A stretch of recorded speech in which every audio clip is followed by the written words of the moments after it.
Welcome into the Clout Demonz. Welcome back to the Clout Demonz. It's been a minute since we've been here, but it feels good to be back. Kayshon forgot about us. I'm Bree, joined with TJ, Jamil, Ron, and Stewie behind the keyboard. We have a pretty packed show tonight for y'all, and it's going to be fun. We have a guest coming on later in the show. It'll be fun to talk to him, and we have a lot to get to. I want to start with the MLB draft going on right now. Jacob Berry was selected in the first round, 6th pick by the Miami Marlins. So huge pickup for Jacob Berry to go that high. He was predicted to go that high in the draft, and it's great seeing the success that he's had at Arizona, and then coming to LSU and having the success he's had at the plate and on the field. So we'll see where the rest of this draft goes, who else is going to go, what LSU commits out of high school are going to decide to either go to the big show or stay and come to college. We already know that Paxton Kling, an LSU commit, has decided to take his name out of the draft and draft eligibility and come to LSU, which is huge, and that's major for LSU baseball and big for Coach Johnson. And Johnson already shared a tweet that he's so proud of Jacob Berry, and I'm sure Jacob Berry is probably over the moon to be selected that high in the draft and be able to go down to South Beach and hit some Berry bombs down there. Moving on to LSU football, big week for LSU football. I think the biggest news of the week was it was announced that Kayshon is the new number 7. Big playmaker, to honor for him to have a number like that. Every number 7 that's come before him has been a huge playmaker, has changed the status of the game on the field, and has the ability to do that every time he steps on the field. And I think Kayshon's somebody that's really worked for that and has proved that. So what do y'all think about him getting number 7? Yeah, I think there was really no better person than Kayshon for number 7. Everything he means to the team, to LSU. It was a lot of controversy with him leaving when the coaching changed and all that had happened, but he stuck through it. He fought through his injury. He's rehabbed. His numbers on the field before he got hurt showed that he was by far our best player and our superstar. And like I like to say, he's probably the best wide receiver in the country. So I hope that he lives to the hype of 7. I hope he has a great comeback season and the legacy that he has the potential of leaving this season. What better way to go out than with that 7 on your chest? So yeah. You look at the 7s that have come before him, people like Tyrann, Patrick Peterson, even Stingley. Jamar was supposed to be number 7 before he decided to opt out of his junior season. All of those guys have gone on to have great careers in the NFL and at the next level. And Kayshon has the ability to do that just as great as they did.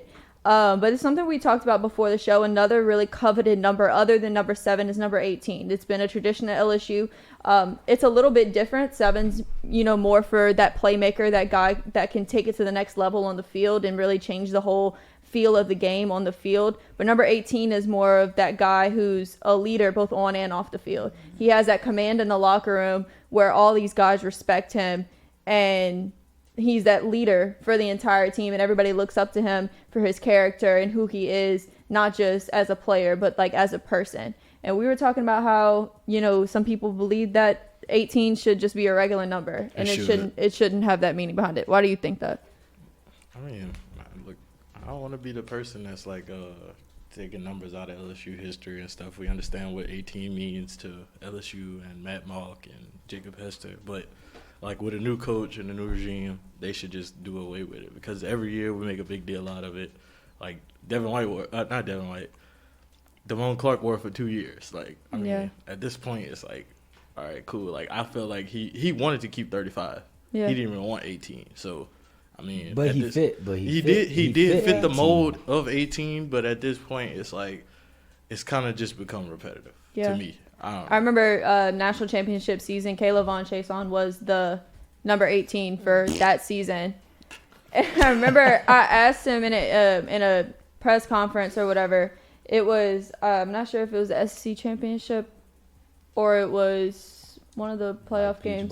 Peach Bowl, maybe, there. where they had caught him on the sidelines, like he was going off like on his teammates. He was like, "We whooping their ass right now. Like, what are y'all doing?" Like, because they were like getting rowdy and like trying to cause mess or whatever. And like they were talking about how he's number 18. He's showing that leadership. He's embodying that number 18. And I asked him about it. And he was like, "I'm just doing what I do." Right. He was like, "I'm just doing what I always do as a player." He was like, numbers, whatever, that doesn't define who I am. I'm just going to do what I'm going to do regardless. That's how I feel about it. Like, if they do decide to continue it and keep the legacy of the leadership meaning or whatever the case may be, it shouldn't matter whether or not you wear 18 if you're going to be a leader or not. If you're wearing number 1, if you're wearing number 99, whatever the case, or 0 even, you should be a leader regardless. So a number doesn't define you. 7 doesn't define you. You should be playing to the standard that's meant to be played for the LSU that's on your jersey, the name that's behind on your back, not necessarily just for the number in which you're wearing, even though that's a plus. So if they do away with it, I don't think it'll be the worst thing. It'll just become another number. And the guys who have worn it and lived up to the legacy of 18, that was great. But like it's a new chapter, a new book, and with that, sometimes like some traditions, it's okay for them to be broken. Not all traditions are meant to stay a tradition for 100 years. We may not have 118s. Maybe it just may be the best to keep a 7. That way we eliminate some of the controversy and things they just get so caught up in the offseason. Oh, who's going to wear this number? Who's going to wear 7? Who's going to wear 18? And battling that out, like, it doesn't have to be that big of a deal, I don't think. So if they have 18, cool. I think it's a couple of good guys who fit the mold of 18, like BJ I mentioned in the past. That was going to be my next question. Who do you think kind of like fits that mold of like that leadership position? I would say off rip, like BJ Ojolari, Ali Gay would be like some people who I could see them giving that number to. Agreed. Just because of not only their performance on the field, but their leadership and their leadership on the D-line, on the defense. The defense is the biggest position, so I like when kind of defensive players get it. But Avery Atkins, I mean, look at him. He was a punter, and he may not have been the loudest guy in the locker room or whatnot, but he still was a leader. He was respected. He showed by everybody in the locker room. He showed what it meant to to be a LSU football player. Right. He was a leader. He showed up on time. He handled his business in the classroom. All those good things. He's a great young man on and off the field, outside of football. So we'll see what happens. Another thing I think about with number 18, especially as of recently, was that Alabama game this year. On like both sides for Avery Atkins and Damone Clark. I mean, that defense shut Alabama's offense down, and that was mostly led by Damone Clark making all those stops. And then Avery Atkins on that first drive with the fake punt to get him, another 25 yards down the field and, eventually get that touchdown on the first drive. That was huge for them. And for them having both such great nights kind of just like solidified, like kind of like showed LSU fans like this is why we're number 18, because we're able to do these things. And command the attention of everyone watching. So, I mean, I don't know what's going to happen with number 18. I know that BK said that he wants the team to make that decision. Will they make that decision? Who knows? Sometimes they make those decisions right before, the season starts or, around fall camp. So we might have to wait to see if they're going to bring it back. But, I mean, if they don't, I mean, we saw the tradition of number 7. And, LSU football is just a huge tradition type of place anyway. So I don't think it's really going to change the culture or anything if we take away number 18, because we've had 2 number 18s for the last 3 seasons. Yeah. And also, I mean, with players, they kind of they choose their jersey numbers like that means a lot to them. Those are jerseys. Somebody can have 18 and that's not the number they necessarily wanted, and they may want to have number 8 or 7 or whatever the case the number may be, and then just like those jerseys end up sometimes becoming worth a lot of money and whatnot, and they may want to have the jersey number they wore in high school. Or Seven Banks had told us how he got his name of 7. Like, if he could have gotten the number 7, that would have just been more meaning to him personally. So I feel like some people, they get attached to their numbers mean different things. So you can't get mad at some guys if they don't necessarily want to have that number, because at the end of the day, that's the number that they have to wear and their name is on it. So yeah. Another big thing for LSU this week was recruiting. They are now ranked number 8 in the country as of today with 16 commits, 1 5-star, 10 4-stars, and 5 3-stars on the list for the 2023 class. Big 5-star out of Miami. What was his name? Jaylen Brown. Jaylen Brown was his name. He committed out of Miami. We still have the potential to get another 5-star in Shelton Sampson. Big thing last weekend was the Shelton Stays hashtag that the whole fan base, all the players, coaches, everyone put out to try to, get him to commit to LSU. That would be huge for LSU to add that to, their recruiting roster and get all those guys signed. I think the biggest thing now that you got all these commitments is to keep them from flipping. Keep them from flipping their commitments to another school. You got to keep pushing your narrative of why they chose to commit here and why they should choose to stay here. Absolutely. Because it's so easy for them to decommit and go somewhere else. And you got all this time before signing day. I mean, early signing day isn't even until December. And then you got another one in February and then March, April. So getting these guys to be able to stay committed to LSU and not let other schools that are probably still calling their phone and getting them to flip their commitment, let them waver. Yeah. So I think that'll be huge. And I mean, a lot of people were saying that, BK can't recruit. BK can't keep guys in Louisiana and da-da-da-da-da-da. But I mean, he's shown that he can. And within the last 2 weeks, majority of his commitments came from the last couple of weeks. So I think that says a lot about him and says a lot not only about him, but the whole recruiting staff. I mean, Jordy had a couple of the recruiters come on the show this past week, and they were kind of selling their story on how they sell, their recruiting tactics and how they get guys to come to LSU. So I think the recruiting future is bright and can only really go up from here. What do y'all think? Yeah, I definitely shout out to the recruiting department of LSU football and what they're doing. They're doing a phenomenal job considering where we were just 7 short months ago. I must say, like you said, Bree, it's a lot of time left. And what I've learned through my time in recruiting, especially during this summer and fall months, that we're playing every week. Other schools are playing every week. They're still recruiting daily. So you have to actively still recruit those kids now all the way up until signing day, all the way up until they get on campus. And even when they're on campus recruiting is a major factor because you still have to show the kid that they're wanted here. So we just have to do our part, I say, making sure we're maintaining the commitments, making sure that we're performing on the field. Because I remember national championship season, I had came in and started working with the recruiting department the week before we played Georgia Southern. The recruits we were looking at, they were the same, but the levels in which the recruits were interacting with us altered as the season went on. We went from having those 3-4-star caliber guys flirting with us to we had Caleb Williams and all the top-notch 5-star guys coming in and week out. And as we performed better, our games got better. We started getting the primetime night games. We played Alabama. I can tell you, I know that there were a couple recruits at that time that we were recruiting. That Alabama game was that determining factor. And the thing that sucks for us is we get Alabama the week going into signing day. Always, it never fails. So I know that there were guys who were on the fence we're committed to LSU, but they go to Tuscaloosa and get blown out. What we going to come to, Also, I think, this is Brian Kelly's first year at LSU, a brand new coaching staff, a whole new team, whole new scheme, and how they play. I think, how they play on the field this season is going to determine where a lot of guys choose to commit or decommit. Yeah, what if they don't fit in with the scheme? If this season's a complete flop, they're going to decommit. And, I mean, that's kind of inevitable, and they are doing the best thing that is for them in their football career. But, say LSU has a great season, better than what anybody expects, then that's going to obviously get more commitments, get some guys to, turn over from whatever school they committed to come to LSU, and that's going to put a boost in recruiting. So recruiting never stops necessarily. Things are going to change. We can look at these 16 commits and say, oh, yeah, we're doing a phenomenal job. Alabama only has 12. Some schools have 9. It's so much time left. Anything can happen tomorrow. Something can happen in a month.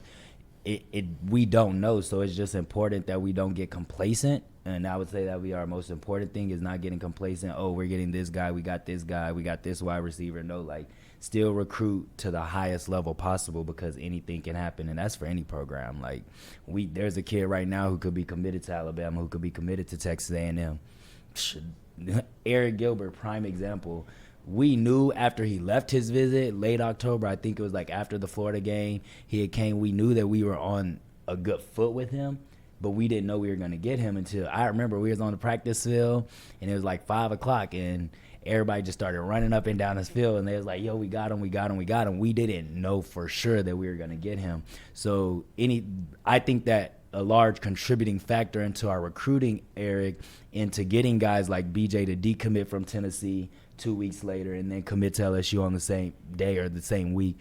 That happens as the season goes, as we show how we perform as a team, how we face adversity. All those things are going to be factors that recruits are looking at, their parents are looking at, and is going to affect where we stand in recruiting come signing day period. Yeah, I remember in 2019, after we beat Bama, a lot of LSU players, like, they were talking to the fans in the stand. It was like, come to LSU, like, if you want to win. And, like, a lot of people like flipped their commitment to LSU after that. Yeah, that was that video from that year. That video, it was like Alabama. They sit their recruits right there behind the end zone, and that was the tunnel that Alabama comes out. So when they were coming out, Alabama was coming out the field, and all the LSU guys was our running whole up. secondary was over there. All the LSU guys was running up, and I remember Marcel Brooks, like, he was lit. He was talking all the trash, like, LSU, where is that? Like, ain't no more Bama dynasty. Like, nobody was expecting. Right. I mean, it's like, I think that's like everybody knew LSU was good in 2019. Like, before they played Bama, everybody knew LSU was good. But it was like,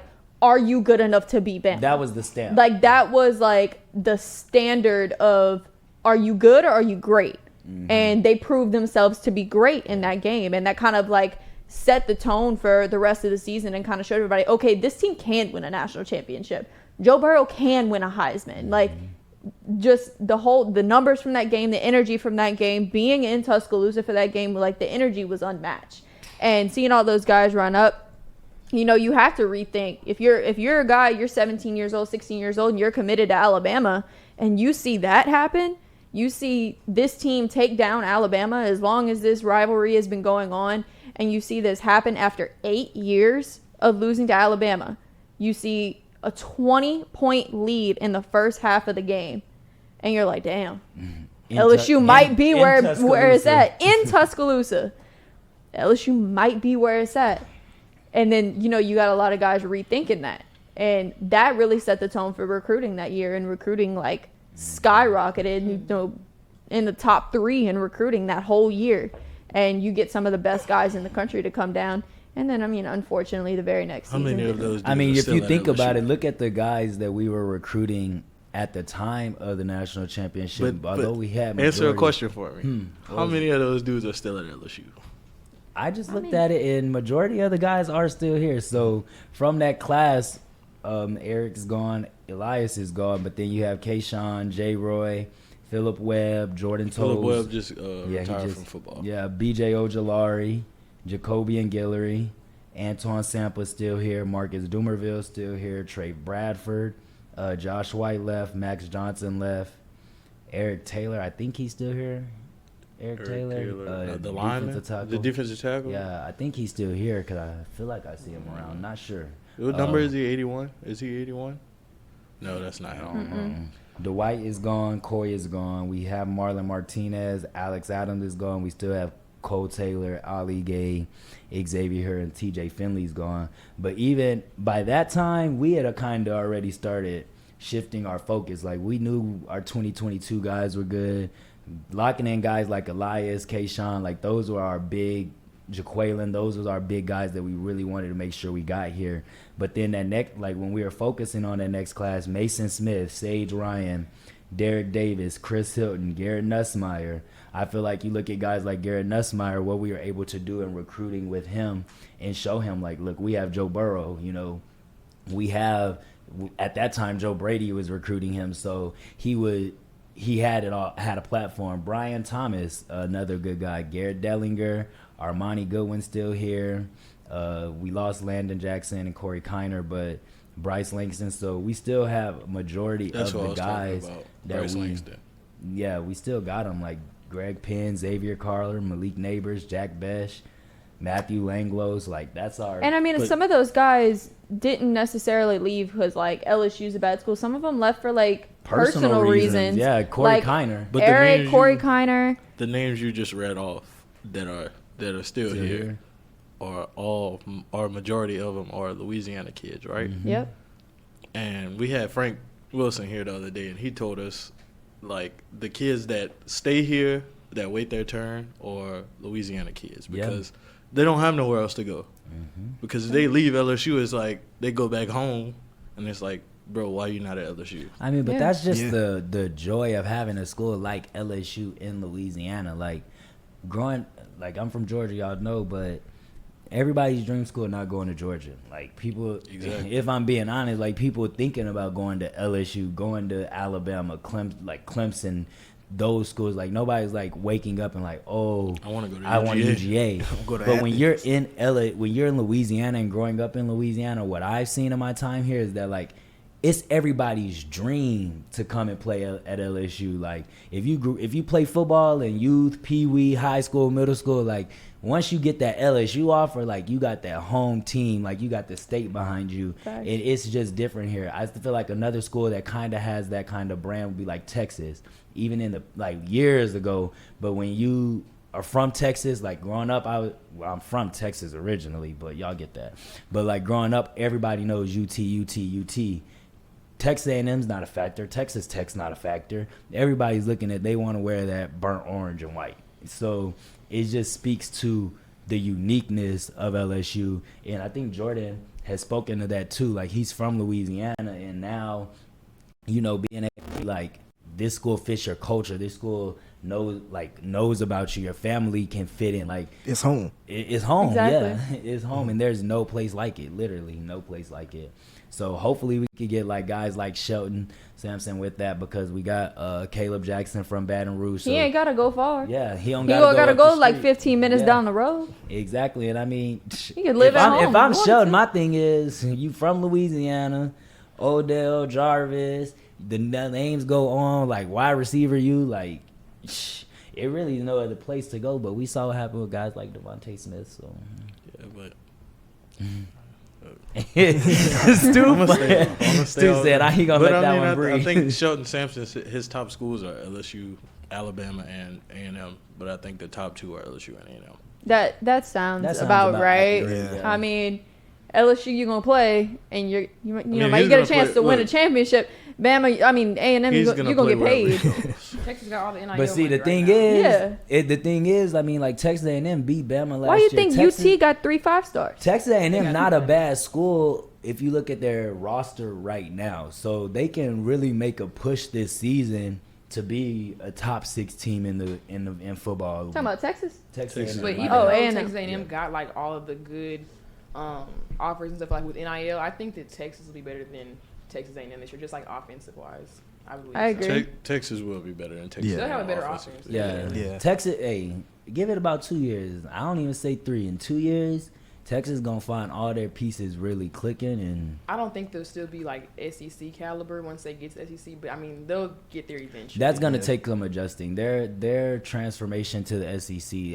It's different. They're not gonna. I don't think they're gonna come in at all and just start I don't think so coming out either. with not. beating Especially some of not these top, OU. especially if they in the SEC West. Yeah, but I was about to say in the If SEC y'all in West, they're not SEC gonna West, do y'all shit. can call If it you go in quits. the East, you go play somebody. I mean, like It's gonna be the Vanderbilt. state of where Florida's at right now. I mean, Texas could barely go in there and put some game up with Florida. Yeah, and but it's I a don't different think environment. Texas or OU go come up in here and like go toe to toe with somebody like Alabama. Especially not And OU, but OU definitely always keeps some dogs, but it's a different like level. OU is always good. And then whenever they get to, the playoffs and they got to play somebody from the SEC, they flop. I think man, that was, Well, I don't think I was OU. about to say, I think OU, that's a they're little going more- through a rebuilding. I think period that at was a this little point. more Lincoln Riley. Yeah, that's That man Lincoln Lincoln. Riley, which is Like why that- he He's does. scared of That's the from the SEC. top down. That ain't even like a Yeah. like a team thing. That's like a Like coaching LSU put type up, thing. like Justin Jefferson alone had 4 touchdowns in the first half. Like put up almost 50 points on them. They quit. And those Before the schools- halftime. And then the thing is, those schools in the in the Big Big 12. 12, yeah. Those schools are used to having those 50-point games from both teams. But like we were scoring and beating them defensive. They didn't have no type of offense. They had no chance. They didn't have no chance on offense. And so like I feel like that's where we're gonna see the difference when they come in. Like majority of the stadiums in the SEC, their environments don't even compare. They don't have that same type of dog. Texas is the At only all. school in the Big 12 that has And Texas don't even in their have stadium after going to the Texas LSU game, like even though we were at the top, like their stadium was dry. And all day I just kept saying like this is lame, like this is lame. Their tailgating scene was different. The night before the game there was like we didn't even know where the fans or the students was. We was driving around campus and we're like Should have went to where's 6th Street. Yeah, so then we found out that 6th Street was the thing and we was like, bro, like this is the life What's of the that? park. Austin. 6th Street Austin. is like a bourbon street for Austin. So it's like where It's all not it's bourbon, their though. It's not bourbon. It's not bourbon at all. I've never It's been to very, Austin, so I very don't know. much watered down, But their but campus is beautiful. their campus Really? is nice. But like they're going up against schools such as Baylor and those smaller stadiums. Like going into Florida Stadium is not an easy task at No. all. Swamp. Like the swamp is deep and they're Serious. loud. Coming into our stadium, coming into stadiums like Kyle Field, like that's going to be different for schools like OU. Their biggest game every year is the Big 12 championship in the Yeah, probably Red River River rivalry. Other than that, Baylor Stadium don't have nothing compared to what you're gonna play in Tiger Stadium for 3.5 hours. They're going to get a big wake-up Yeah, call. it's gonna be a when they wake up get call to for them SEC. schools. So I don't. Granted, they have a great recruiting class. Their class by their third year at Texas is gonna be some dogs. It's gonna be NFL talent. I don't know if they're going to be able to match up with the caliber of play that happens in the SEC week in and week out. I don't think their fan base is ready for that either. I think the Texas only fans program- soft. The only program that could probably like last in SEC is probably like Baylor women's basketball because they play like that level of competition a little bit. But everybody else, I don't think so. Yeah, I agree. And that's a fact. I be forgetting, like, it's all the sports that's going to be competing in the SEC, not just football. So, Yeah. Baylor's not coming though. I mean, Texas. But Baylor could- Texas I mean, OU and other sports are really I was about good. to say Texas and Oklahoma Texas should be is all good right in in track, baseball too. Yeah. and basketball. OU and gymnastics, if I'm not mistaken, they won the national championship. I could be wrong. Let me check on I that. think they did. But they all like OU gymnastics is always Yes. like It's always that good. that's top gonna dog. Be, that's going to be good. Like, Women's gymnastics basketball meets used are to going to be good. Basketball probably. I think basketball and baseball would probably be like Men's the best. basketball games are going to be good. Softball, Baseball too. games are going to... Oh, softball. Softball. games. Yeah. Oklahoma did win the national championship for Didn't their softball team gymnastics. win? Yeah. I think their softball team won Softball this won year. too. They're going to be great in Yeah, other they're gonna sports, be but good. I think when it comes to football, it's going to hit them like a ton of freaking bricks. Yeah, I think facts. Texas might be all right. Yeah, Texas will be all right just because of the way they're recruiting right They're now. recruiting Yeah. And now. Oklahoma is recruiting at a high level too, so you can't count them out. Honestly. Right. Like, Right. I would- I mean, they're also under a new coach too, so I think they're under some growing pains this season, but they might work through that by the time they get to the SEC. Talking What, about two blue 2 bloods. years from now? 2024 is whenever they change it. 2023. 2023? One more year. Another fun thing that I wanted to talk about. I saw this TikTok pop up on my For You page, and I thought it was hilarious. Know that trend where, you come in and you, like, have, like, a fake mic. And you The start- top off trend. Yeah, yeah, It yeah. started off as the top Um, off trend.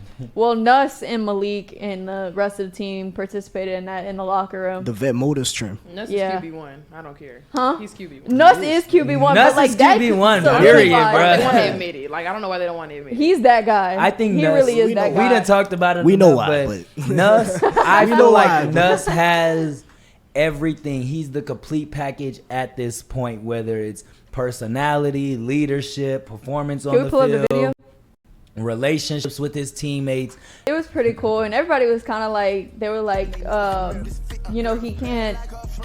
Why the music still going? Okay, sorry. They were like, BK is gonna change the culture. He doesn't understand the culture down here or whatever.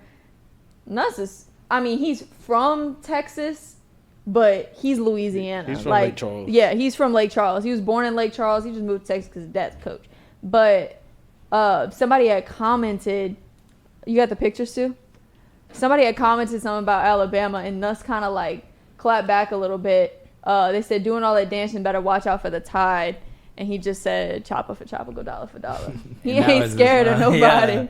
nobody. And that's Everybody's and just hyping him up. we When you need got that. when you have a good attitude and you got a really fun personality, that just makes the fan base love you more. Not only like just how you play and how you command your offense and command the team, but just showing like the great relationship that he does have with his teammates. And that chemistry is obviously going to play forth on the field whenever they get to that, because he is so close with these guys. They're all close in age, they're all, tight, and some of them have been friends for years, and it shows. And how they hang out in the locker room, they're just chilling. Like, I think that was after media day. Yeah, that and was they were media just day. hanging out. So I think they have really great chemistry. And in my opinion, out of the 4 quarterbacks going up for this, I think Nuss is just a no-brainer. Yeah, for but me. you need that swagger. You need that Yeah. from your quarterback. And, like, people look at Joe Burrow, but, like, Joe is a dog. And that's what people, like, yeah, he looked nice. He was chill, but, like, he had the ability to have that swagger when it was needed. Like, he had the ability to show that dog in him at the right times. I mean, shoot, the UFC game, he got down. We all know the play, whatnot. He got right back up. And then he comes He back. can take a the hit. He ain't lose after Yeah, that. you come back in every game. I mean, even at the national championship, he just pointed like, ring him now. Like, you want a guy who has that swagger and that Confidence. composure. And yeah, that's exactly the word I was about to use next. That confidence that shows like, yeah, like we're that team. And when the quarterback, to me, and it's common sense in football, that's your heartbeat of your team most of the time. And if your heartbeat of the team is walking out the locker room with that swag, like, yeah, like me and my dogs, Like, that's who you rally rolling. behind. That's who Yeah. you want. That's who your players, that's who the coaches, that's who people respond to the best. The person who doesn't care about the cameras, the media attention, all of that. He cares about getting the job done. And it's so much bigger than just calling plays, running a huddle, and throwing a football. It's everything from what you do off the field, what you do on the field, how you recruit as a host when recruits come in. All those things play a factor, and I believe that Garrett Nussmeier brings all those things to the table.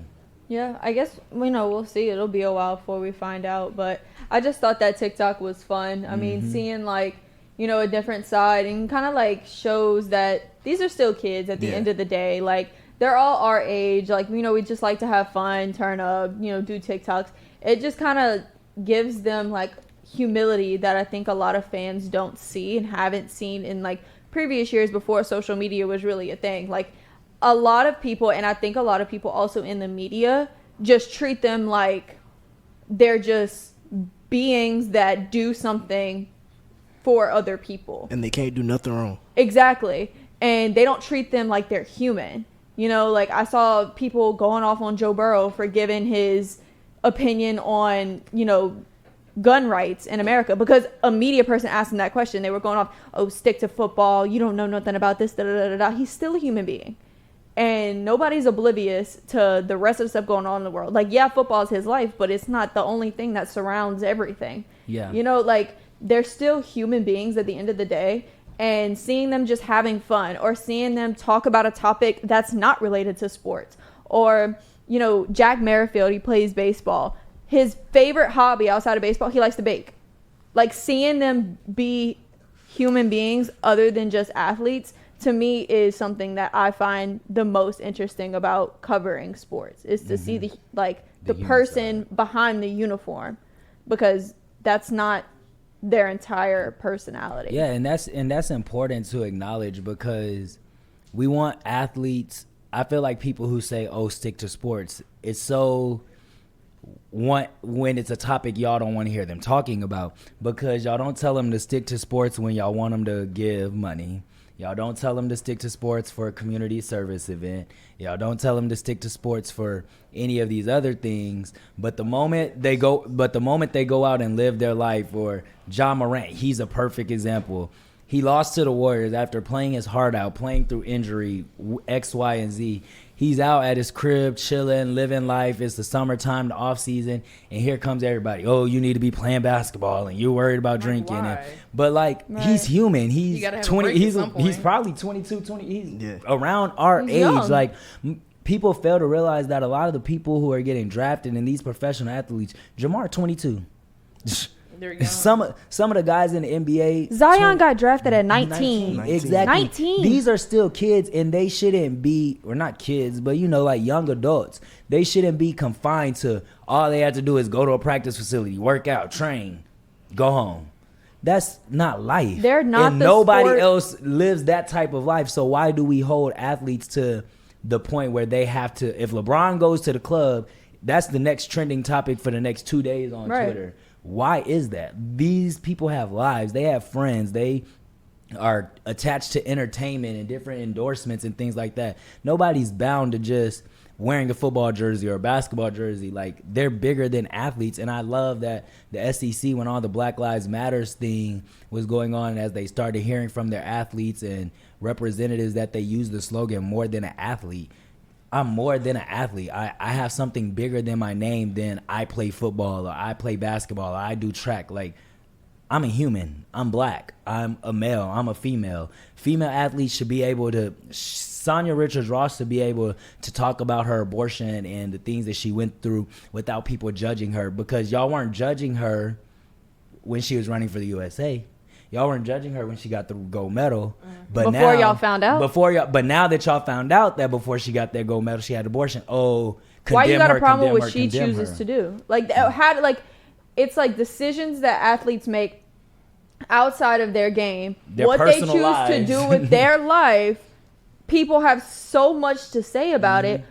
Whenever, if it's just some regular person who has no type of fame or clout or whatever, why should you care about what they do? Exactly, you shouldn't care. Yeah. So why are you caring about what this athlete's doing? And it's If not it even has no effect on their career, Yes.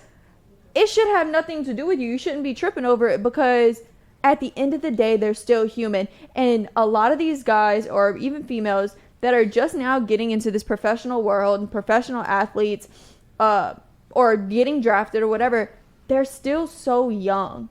You know, some people have lived with their parents their whole life and been very blessed and don't know what it's like to be on their own. So they get on their own, and sometimes they make really dumb decisions. And that's just a part of growing up. I think all of us in this room, being college students, can attest to the fact that at some point or another, we made some really dumbass decisions being on our own for the first time. And I mean, you give a 19-year-old kid millions and millions of dollars, I would flip the hell out. Like, you give me that much money, I ain't gonna know what to do with myself. Yeah. So they're bound to make mistakes. They're not perfect, but at the end of the day, to just recognize that they're still human and they deserve the same amount of respect as someone who doesn't have the amount of fame that they do. And that's why I was appreciative of everything that went on during the Black Lives Matter. Or I don't want to say that. During the George Floyd situation that had brought all the topics and the conversations up. And one of the most pivotal things I think that came from that was that athletes, not just college athletes, professional athletes, you look at what happened to Colin Kaepernick in 2016, 2017, that was so the wrong thing to do. And then come 2020, George Floyd, his murder happens. We watch it. The whole world watched his murder happen on camera. And now it sparked this conversation that everybody was, or not everybody, but a lot of people were infuriated with how he was being treated. And it had showed athletes, it had showed professional athletes, it had showed owners of NFL, NBA teams that we have a voice. And that was one of the most best things that could happen. Athletes have felt for so long that they could not step out and express their thoughts on a social issue, whether that's Black Lives Matter, whether that's abortion rights, whether that's gay rights, whatever you want to call it. They realize that now I always had this platform and this voice, but it's really like I really can use it and I can't be penalized for it because I am more than just an athlete. I'm more than just representing my university or the SEC. And it's not just athletes. Kylie Jenner and Travis Scott posted their picture that went viral this weekend of them at the airport or whatever, and they had both their private jets. Hey, to me, that's relationship goals. I call it what you want to call it, but hey, which one we getting on, mine's or yours? That was dope to me. But to read the comments and people, climate change and this and that, them people don't they don't owe not living their lives or whatnot because climate change is an issue. Climate change is an issue because Kylie Jenner has money or Travis Scott has money. That's just an issue that we have. And so they shouldn't be able to not live their lives or not treat themselves to buying that private jet. They got the money to do it. Why not? And so people shouldn't judge these, and I'll say celebrities, influencers, so harshly because they're still humans at the end of the day. So, yeah. Agreed. All right, switching gears a bit. The Saints are on vacation right now. A lot of them are in Florida and Miami. They're still putting some work in, but training camp is in a few weeks. July 26th. Ron already knows. I was going to go to Ron. TJ, you can walk in front of the camera. Yeah, sorry. Training camp starts in a few weeks. And, you know, I want to go to Ron because I know Ron is very big on this. You're going to training camp to go cover it for JC show. So what are your expectations? What do you want to see? I know the rookies report on Tuesday and then the vets come a week later. What do you want to see from the Saints coming up? I really want to see Tyrann Mathieu. Like, for 5 years, I've been hearing, you know, he's going to come to the Saints. Maybe he's going to do this. But he's finally here, and he was really a needed piece with the Saints losing Marcus Williams in free agency. And I'd also like to see Jarvis, too. The Saints wide receiving room, it was pretty bad last year. They were probably one of the reasons why the Saints missed the playoffs. Well, coupled with the fact that they didn't have a quarterback. But that's another thing I'm looking forward to seeing, too, from Jameis, and how he's going to be back with, you know, he got the brace throwing now. And I also want to see more of Kamara because who knows when we're going to see him when the season starts, when that suspension comes. Was it announced how long his suspension is? I heard it was 6 games. Yeah, they didn't officially announce it, but, like, that's what everybody's saying it's probably going to be. Yeah. So Deshaun Watson, what's the that's him and Deshaun get the the same penalty, or is it different, or what is it? Yeah, I mean, I'm confused. And see, because and that's the thing. Like the NFL, like, if we're gonna suspend Kamara for what happened at the Pro Bowl, then something got to happen with Deshaun, right? And like that's what I'm saying. Like the NFL, they got a horrible justice system. Like they pick and choose. Yeah, that's what I'm saying. Like certain players, like they might have like abuse scandals, but then other players, like they might just get caught like taking PEDs or something. They'll get the same suspension for that, and that's not the same crimes. No, it's not at all. Yeah. So, guess we'll see. What do you think about like the running back situation with the loss of Kamara, Mark Ingram, hit a few guys, but is the running back group gonna be as strong as it was like last year? I really wanted us to draft another running back, and it's not that I don't believe in Mark Ingram. It's just that right now this is like his 11th season, and running back, that's the one position in the NFL that like it wears down. Right. We've seen that with Todd Gurley, Offensive Player of the Year. 2-3 years later, he's out the league now. And Johnson. Yeah, David CTE. Johnson. Yeah. Bound to get some CTE if you were running back. Christian McCaffrey. A lot of bad knees too. Years. A lot of bad knees too. It's just, man, like. But we also got Tony Jones Jr. I think he has a lot of potential. He was on Saints preseason roster last year, I think. He came from practice squad, right? Yeah. And I think he could help pick up the slack, but Jameis might have to do a little bit more throwing. You think it's going to be a very like pass-heavy offense this year compared to last year? Especially with a lot of question marks still on the offensive line. They had a lot of struggles last year too. They had a lot of struggles last year too, and with Jameis coming back, they're gonna have to be even more on their game, as you know he's coming off a major ACL injury. Yeah. All right, we'll take a break right quick. We'll have a guest on right after the break. We won't be gone long, and we'll talk a little pop culture after the break. So stay tuned, guys.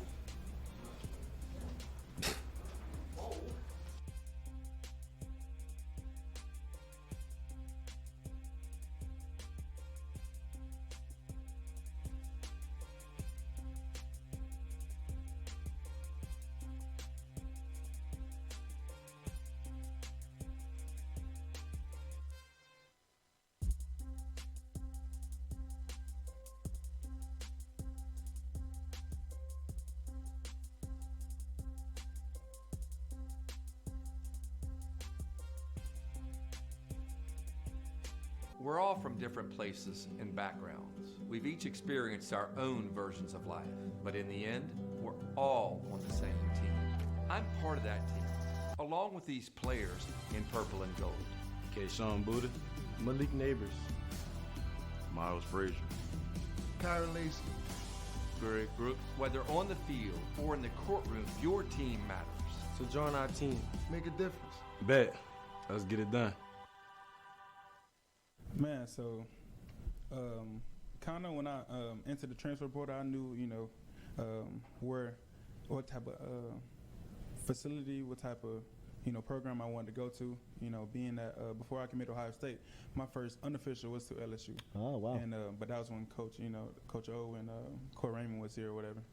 But definitely the coaches, the scheme Kelly, trying to bring in, trying to implement, his way of going, like detailed person. That's where I wanted to be. I know I want to be. Did you have any experience with Coach Kelly? No, I had no experience. No. Really? Who was your main recruiter from LSU? Sherman Wilson. Yeah, he was, stay consistent, honest, just gave it to me straight. Yeah. And this is where I wanted to be. How do you feel about that number at this university playing that position?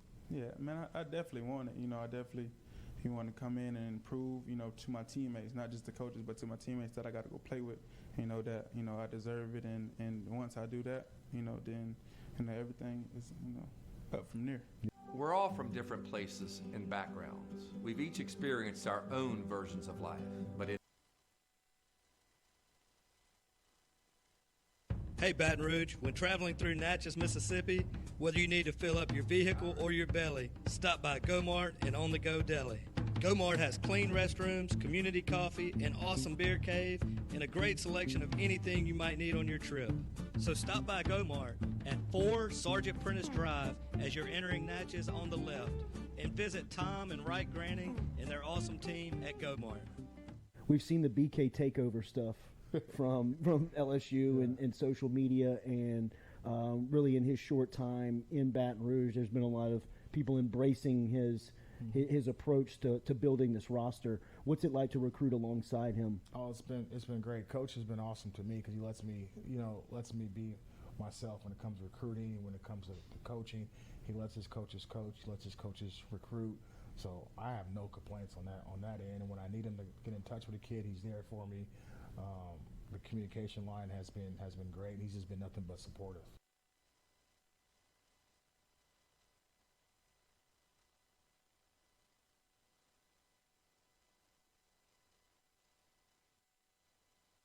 But this opportunity was different. You have a chance to come to a place with unbelievable tradition, work for the winningest head coach in college football. Just be at a state. I've never been at a state where football's king, and if you just dominate your state, you're going to get some of the best players that there are. Sure.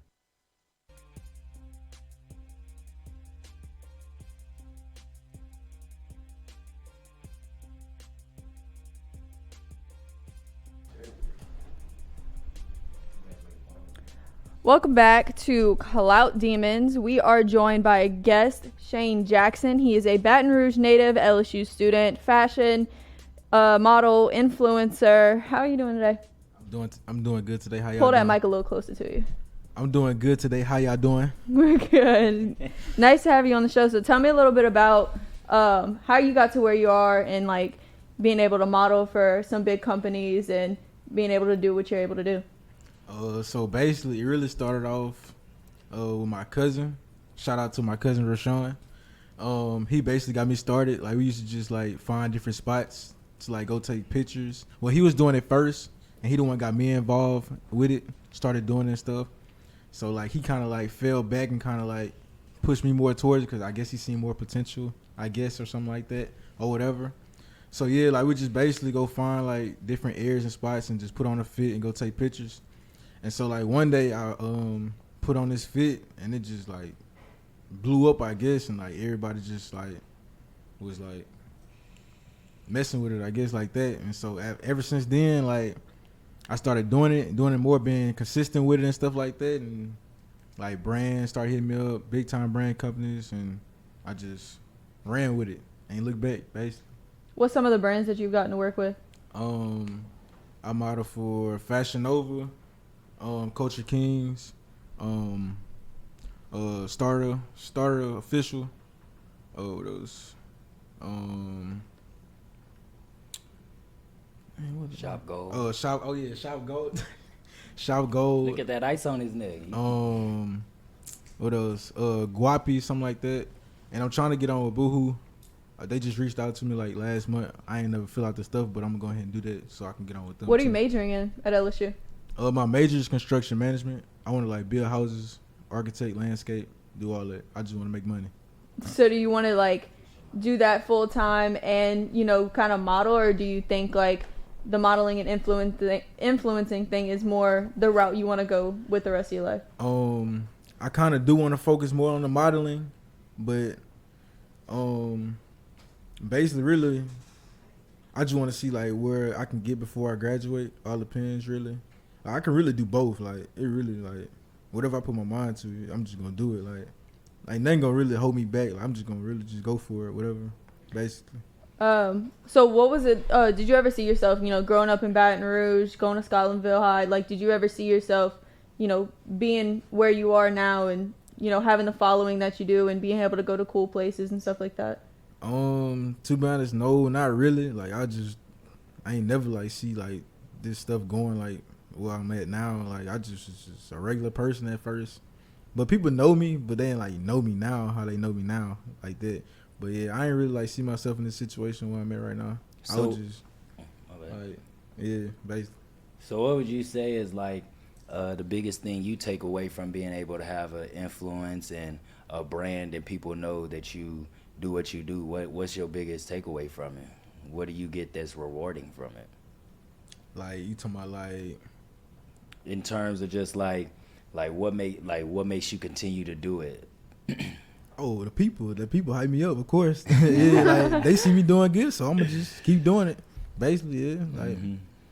Like what's the like kind of like message that you'd want to send to like other people who kind of like grew up in a small town and didn't really see their future going a big route, and yours has? What's like the message or the influence that you want to send to somebody like that?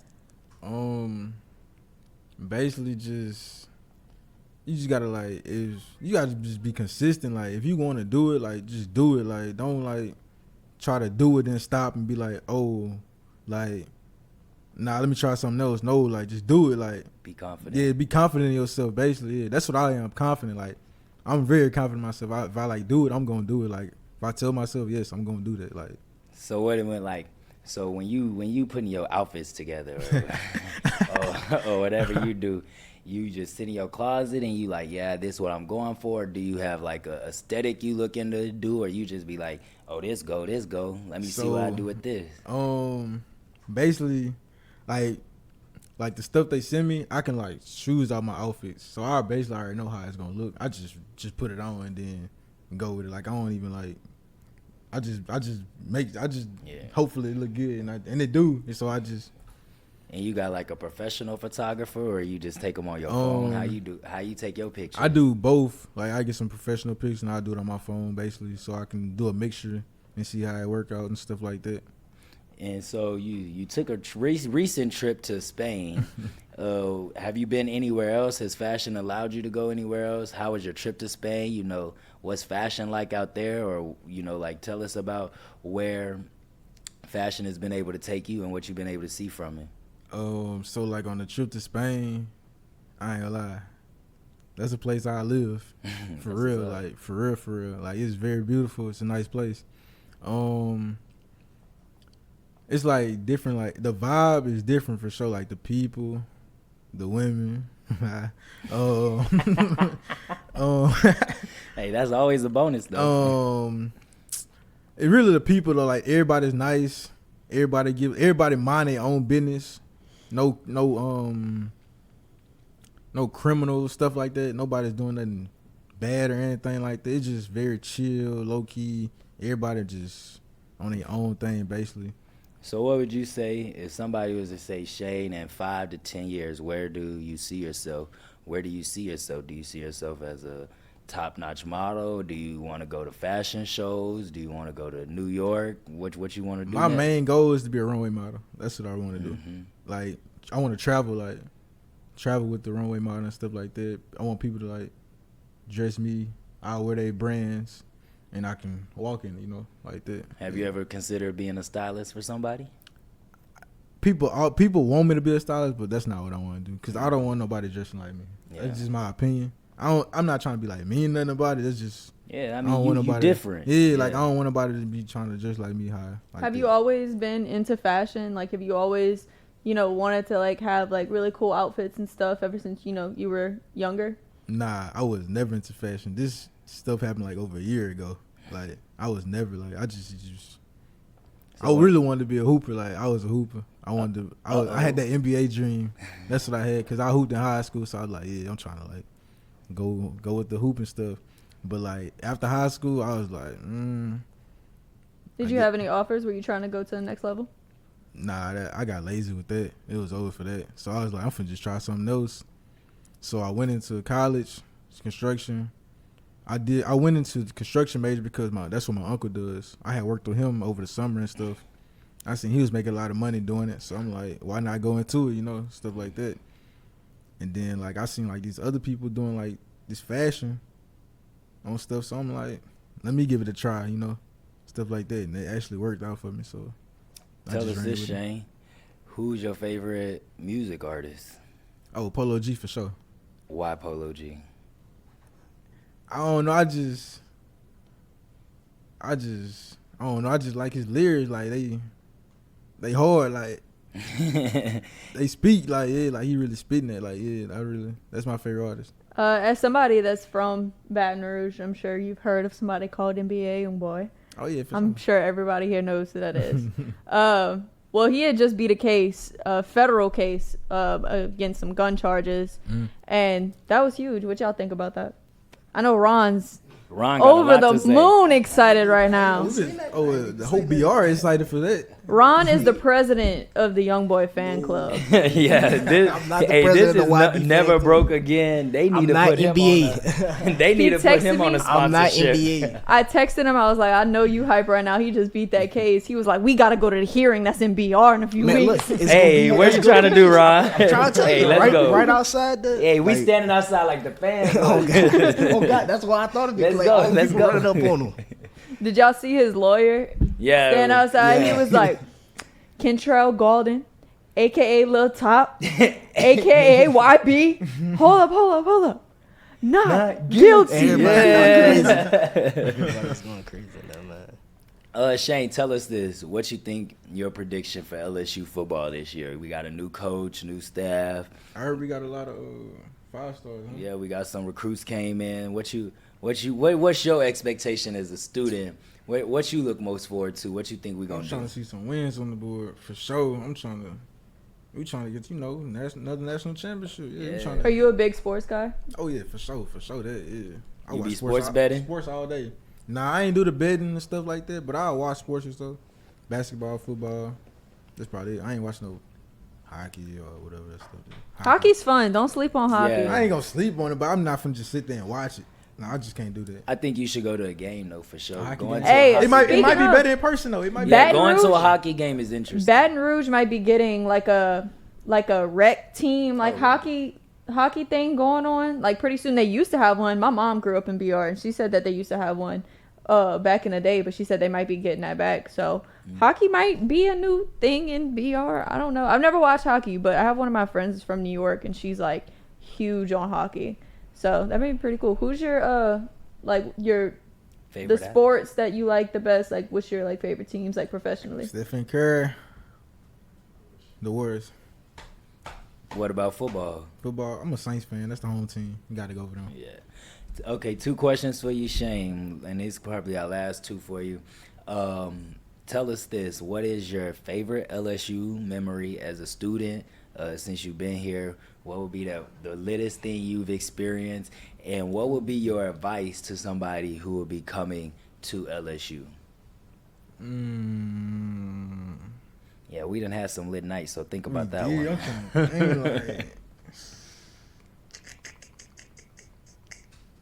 It could be from like freshman year. Yeah, it could be any year that you've been in college. What's the littest thing you've experienced in college?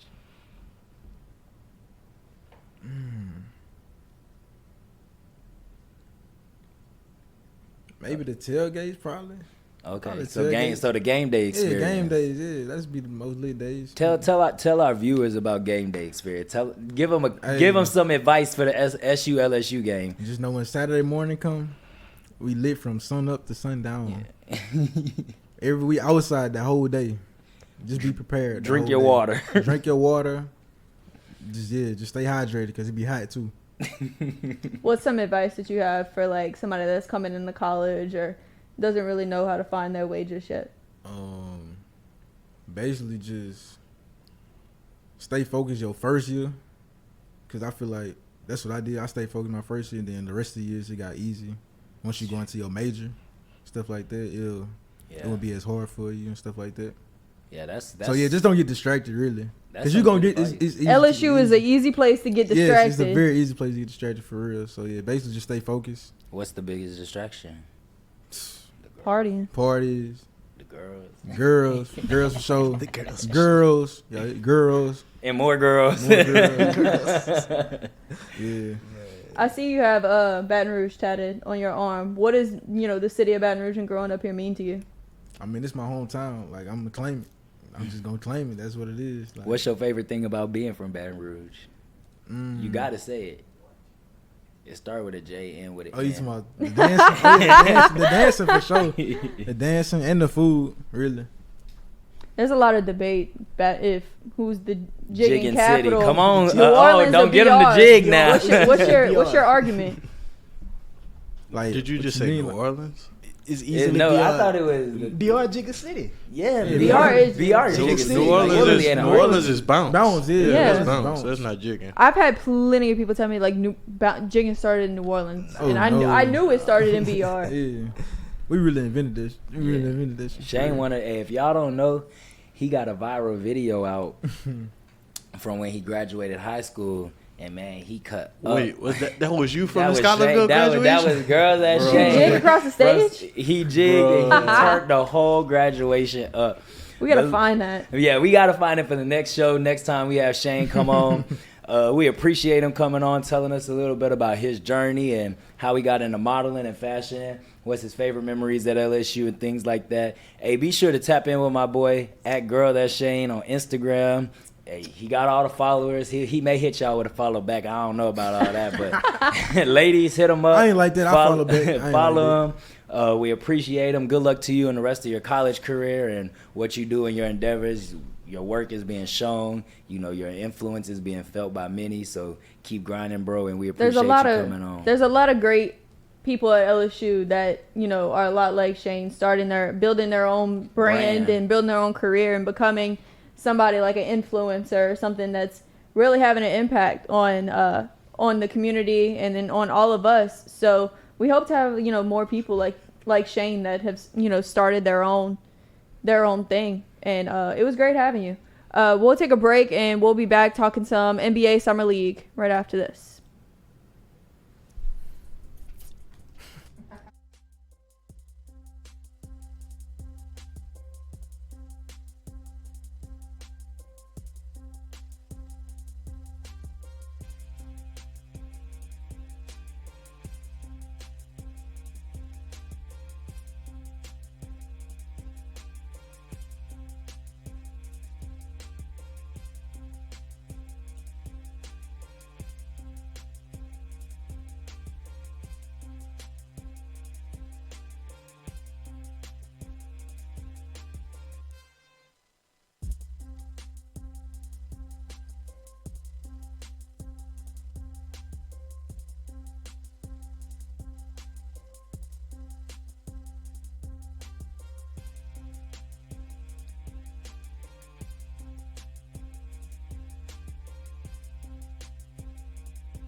Welcome back to Clout Demonz. We're here to close out the show. We're going to get into some more sports. NBA Summer League just wrapped up today. The Portland Trail Blazers won the championship. And Trendon Watford, former LSU Tiger, he had a big time in the Summer League. He was the NBA Summer League MVP. Dropped 19, 7 rebounds, 3 steals, and they won the championship. He got MVP.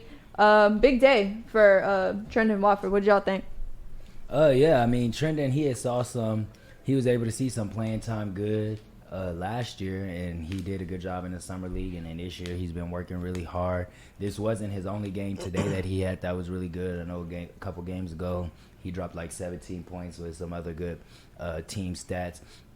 Hey, so it's good to see that Trendon had went live with Dame Lillard afterwards. Dame, he was hyped. He was excited to see that them young guys were able to get that Summer League MVP, and that says a lot. The Summer League has gotten a lot of hype over the last couple of years, and this year was really it was our first like real season since COVID had happened that things were really back up and moving, and so it was good to see them playing that level of basketball, and that just goes to show that not just for teams like Portland, but the future is bright, and it does start in the Summer League. So, Trendon, congrats to you. Congrats to your team. Keep it up. We're proud of you over here at the Colada Show and Clout Demonz. And, we hope that the Summer League championship could soon turn into an NBA championship, as that's well-deserved for the organization, for Dame, and for you as well. So, shout out to Trendon. There were some other LSU guys who's been in some moves throughout the Summer League. We had saw that Sharif O'Neal, he had got some good minutes with the Lakers. Now he's just waiting to see what he's going to do, what he's going to get offered contract-wise. He had did some good things. He had some things that people that were controversial on Twitter and the internet, people were talking about. But I feel like once Sharif really like settles in and gets acclimated to playing NBA basketball, because although he didn't play a lot of collegiate, it's totally they was getting on his ass. It's on Twitter. It's a different level of basketball in the NBA. So if I was Sharif, I wouldn't be really listening to all of that because he's still young. He has a lot of time. He's getting acclimated still. So I wouldn't be too stressed about Tari Eason. He had a great Summer League. Tari Eason probably has solidified. If I'm the Rockets organization, Tari is definitely going to be a guy that's going to be on my 15-man roster. But Tari brings so much to any team. And I said this when we were talking basketball throughout the season, that I always felt like he was one of the more underrated players.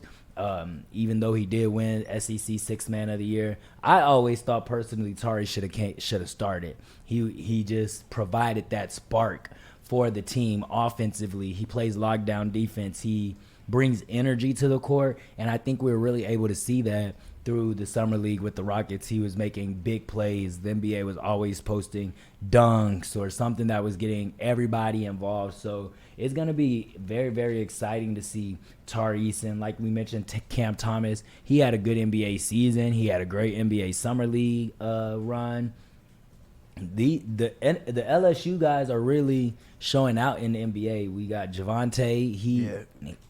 I know something happened with him this week. Ron, if you have some insight on that, you could provide us with that. Javonte had a move. Darius Days, he went from the Spurs to the Heat. I think Javonte moved from. He was with the Heat, right? Yeah, it said they waived him. Yeah, the Heat waived him, and they picked up Darius Days. So that's crazy. One thing that's weird. That's crazy. But one thing you gonna waive me and get my teammate? That's crazy. The Heat seems to like them Louisiana kids, but I say this LSU basketball is on the come up for sure. And so seeing guys like Cam, seeing guys like Tari. Cam also had a really good Summer League. He was the MVP last year, and he further proved that, New York was right in picking him. And it's good for Tari for Cam, that he was able to be under the leadership and just see guys like Kyrie, see guys like KD, Ben Simmons, he's over there with the Nets. It's good that he was able to see that, because that leadership and that mentorship and getting that experience, whether you're playing or you're not, you're still traveling with the team, you're still going to practice, all those guys. Like, if I'm 19, 20 years old playing under KD, I'm not too mad at that, because there's something I can learn from it. So I think we'll continue to see the game of Cam Thomas grow for sure throughout his career. Talk some Drew League. Yeah, go ahead, go for it. While we're talking about basketball, yesterday LeBron James and LeBron James and DeMar DeRozan had played in the Drew League, and it was amazing to see some of those highlights from that and how packed it was in there. LeBron dropped 42 points. Kyrie didn't show up, but we know I know that Kyrie was at Mamba Sports Academy. He was doing some work, so he didn't show up to the Drew League, but he was still putting in that work yesterday. LeBron is in year 20. It's crazy. Year 20, and It's he's crazy. dropping 42. And it's not just him. Like, y'all mad at LeBron. If you didn't see it, I searched Bronny's video from today. Bronny threw it down on somebody's head on the game, and then we know Bryce is going to be a dog. Bryce may be better than Bronny and Bron at the same time when it's all said and done. I don't know for about them. all that. Bryce is about all already that. LeBron, dang near LeBron height. I remember like 2 years ago seeing like a family TikTok of them Yes, like during during COVID, COVID, whatever, uh-huh. and he was like this Yeah. big, and then I see a picture of him the other day, and he's as tall as on LeBron. Yeah.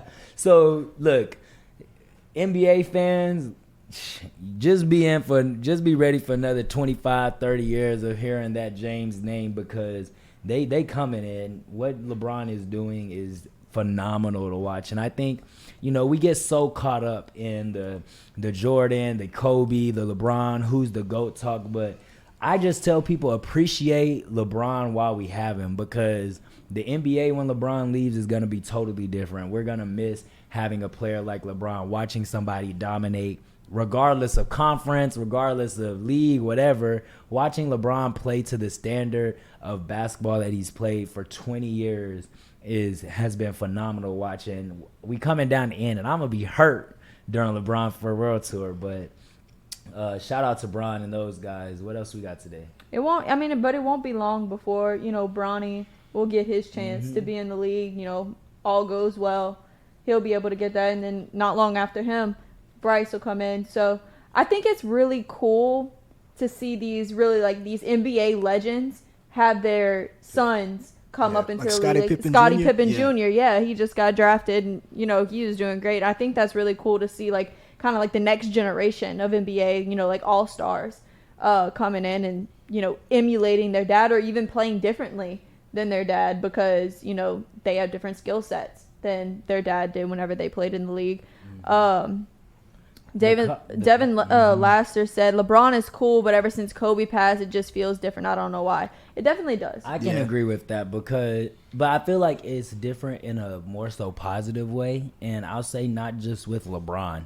I feel like Kobe's death sparked something within everybody that shows that, like, we literally have to cherish people while we have them here, and nobody in the world foresaw Kobe's life ending the way it did. And I feel like Kobe was like one of those celebrities that always was so real. He never was like fraudulent or doing stuff for the media or whatever. He was very real. And I think that's why it kind of hit the fan base so hard when he did pass away. It's because, like, why are you crying and upset over somebody you never met that passed away? Well, it's because it felt like you knew him, because he was so raw and so authentic. Not even just, playing basketball, but just, with his life, with his 4 daughters. He was so raw and authentic, and he wasn't scared to tell nobody how proud he was to be a dad of those 4 girls, and how proud he was to be married to Vanessa. And the man he was outside of basketball is what made people love Kobe so much. And every story that you hear about Kobe since he's passed has been like, that man was a freak of nature. That man was a genius. You hear like the stories about what goes on, in the conversations, like the smack talking on the court or the talk in the locker room, the stuff Kobe says, his mentality and stuff, it's like you never heard of something like that before. So I think that's why people felt so connected to him and why people felt so upset whenever he did pass away. And plus he passed away so tragically and so unexpected. It wasn't like, I mean, no matter how he died, it would have been tragic. It would have been heartbreaking. But it was just like, it came out of nowhere. Yeah, it was like, I didn't believe it was like it at not first. Kobe, man. And it was just crazy. Like, that didn't happen. It was crazy because the night before, LeBron had passed his record. Yeah. And Kobe had and posted. Kobe was there. That was his last tweet. Yeah, like Kobe had literally posted about it. And then LeBron and the team are traveling, and LeBron and everybody starts getting see it on his phone that news. And I remember, they canceled the game. I remember the time step, 11:27. I woke up that morning, and 3 minutes later, I just get on Twitter, and everybody's like, "This can't be true. This can't be true." And I thought it was a hoax at first. I was like, "Oh, this can't be true." And like, not even 10 minutes later, like the whole timeline was just Kobe, Kobe, Kobe. I was just in utter shock. But I look at the All-Star game this past year, where they did the little 75 NBA 75 presentation for the top 75th players. anniversary. Yeah. And I remember reading a tweet where it was like Michael Jordan had taken a picture with some of the guys. We weren't seeing MJ and guys doing those kind of things pre-Kobe's death. I feel like after Kobe's death, that was really the moment that's like, dog, we gotta appreciate Jordan while he's here. And the last dance really we gotta showed it. appreciate Magic Johnson while he's here. We gotta give all these people their flowers and tell them what they mean and take those pictures and do all those things while we're alive. And that's not just for celebrities or NBA players. That's just like a message in general. I went to my family reunion a couple weeks ago, and I saw a post that said, "We say everything at funerals that we should tell everybody at their birthdays and while they're alive." Mm-hmm. And whether that's their birthdays, whether that's at a family reunion, whether that's at anything, as humans, we have to do a better job of telling people what they mean to us, how much they love us, taking pictures, taking memories, because when they're gone, you're not getting that. You can't, they don't get to hear you tell them that you love them. They don't get to hear them tell you, like she said, Kobe always told people he was proud of him. Guys like Jason Tatum, guys like Kyrie, they live by the words and the things that Kobe had poured into them. So it's important, and that could be our takeaway for the night for everybody, for our viewers too, to make sure that we're telling our family, our friends, our loved ones, our classmates, what they mean to us while they're here, so we don't have to live with that regret or, dang, I wish I would have told Pop I loved him. I wish I would have told my homeboy that you my number one dog. Like, we wait till we have to post it on social media or till we have to say it at a funeral and give a speech. Say it now. Tell them you love them now. And so that kind of brings me to something I did want to talk about, was Allison Felix last lap around the track. She had a legendary career. She set the standard for not just women in track, but women athletes in general. People fail to realize Allison Felix ended her deal with Nike when they wasn't honoring her maternity leave or whatnot. And that has shifted something for a lot of these corporations that do endorsements now, because it made Nike not only realize that we have to change this policy, but she put that on the map. Like, women and women athletes are not getting the proper maternity leave and things that they need to be successful athletes. Nike needed Allison Felix more than Allison Felix needed Nike. And she said, I'm going to show y'all. And she made them stand on that. And so, shout out to her and the legendary career that she had and the medals she won, but just how she really carried herself throughout the course of her career. The legacy she leaves on the track, the inspiration that she has provided women athletes, women track athletes for, 16, 17 years. One thing that really is inspiring about women who choose to be professional athletes and choose to have children is that they can come back and still compete at the highest level possible. I think that just is it's a superpower. Yeah. carrying a child and giving birth to a child That's and like an injury. that is like, you know, it takes a while to recover from that, and you got back to the level that you were before that, and you were able to win medals, be able to go to the Olympics again.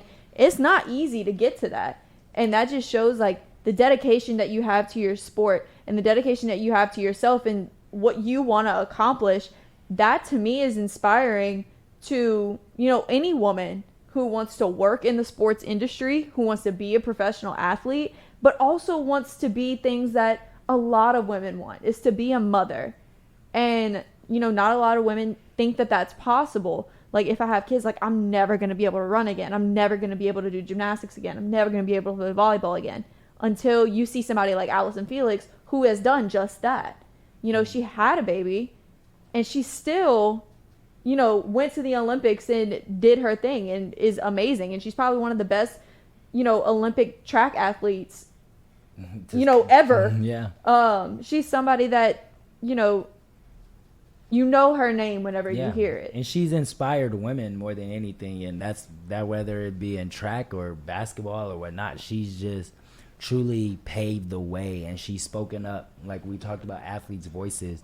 She's spoken up when uncomfortable, whether that was with Nike, whether that was Black Lives Matter, even years before social media and speaking up was a thing. She had always made sure to do that. So to all the women athletes, to all the mothers, you know, what y'all do is exceptional. You know, I admire it, y'all's strength, y'all's courage.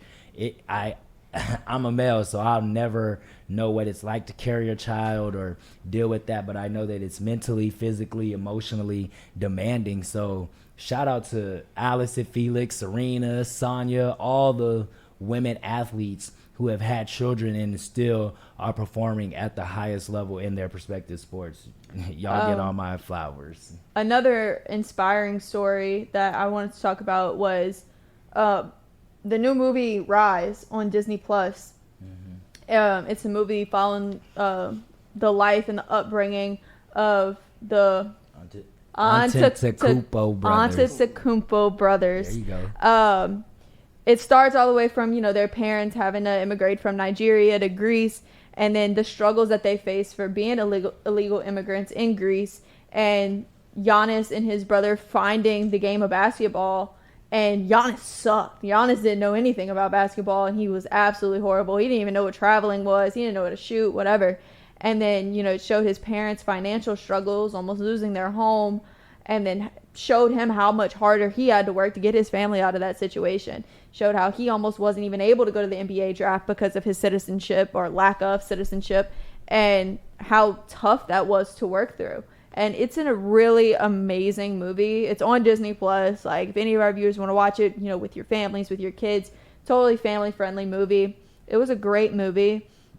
I watched it with my family last night, and it was just great. Just seeing, you know, there's a lot of sports movies out there that kind of like show the lives of athletes, or even fictional stories that we watch. But I think that was a really great portrayal of, you know, kind of a coming of age or rags to riches kind of story. And you look at, you know, all of the brothers now, and they're all, you know, playing basketball at one level or another. Champions. Yeah, three of them.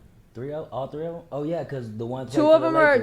One of them's on the Lakers, and two of them are on the Bucks. Yeah. And then I think Alex is in the G League, and I think the brother that was on the Lakers is in the G League again. Yeah, Kofi's. Yeah, that was his name. I mean, that just goes to show that, you know, and we mentioned it earlier, that athletes are more than just athletes. And granted, basketball is why we know Giannis and who he is. Before we knew Giannis and who he was broke. He had a struggle. You know, you mentioned they talk about his financial struggles and family things, and that's why it's important that we realize that athletes are more than just athletes, because they have stories to tell. And that's one thing I love about getting to, you know, like know the athletes and things like that, is that you get to know who they are, what they come from, what their background is like, the things that they went through to get to the points that where they at. All the people that we see, whether that's at LSU, whether it's an NBA, NFL, WNBA, whatnot, every single one of those athletes has a story to tell.